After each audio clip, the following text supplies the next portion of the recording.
La douceur est un état immuable de l'intellect qui demeure toujours le même dans les honneurs que dans les humiliations.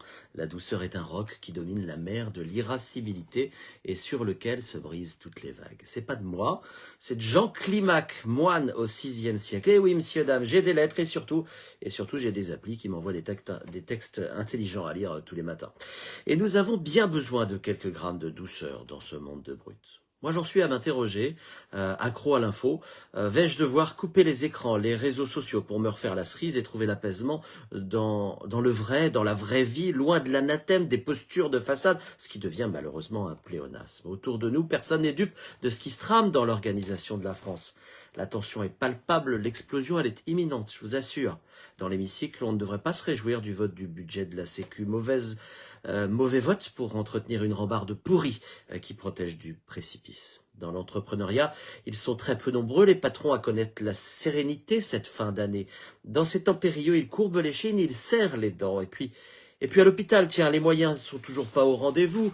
La culture ne fait plus recette. L'éducation a abandonné le bon sens, etc., etc., etc. Allez, stop. La douceur est la collaboratrice de l'obéissance, le guide de la communauté fraternelle, le frein du furieux, l'obstacle du colérique, une source de joie. Qui d'entre nous est capable de douceur aujourd'hui? En couple, sans doute, avec nos petits certainement, mais en société. J'ai presque le sentiment que le fait d'en parler ce matin rend mon propos suranné. Est-ce qu'un patron peut être doux, par exemple, avec ses salariés?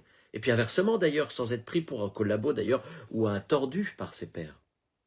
Deux définitions à la douceur. Qualité de ce qui procure au sens un plaisir délicat, et qualité d'un mouvement progressif et aisé de ce qui fonctionne sans heurts ni bruit.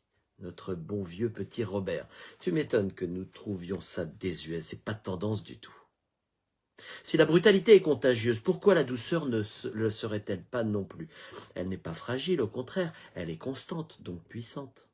Elle est un acte de résistance que je vais vous inviter à faire vôtre comme une goutte d'eau dans un océan de hurlements.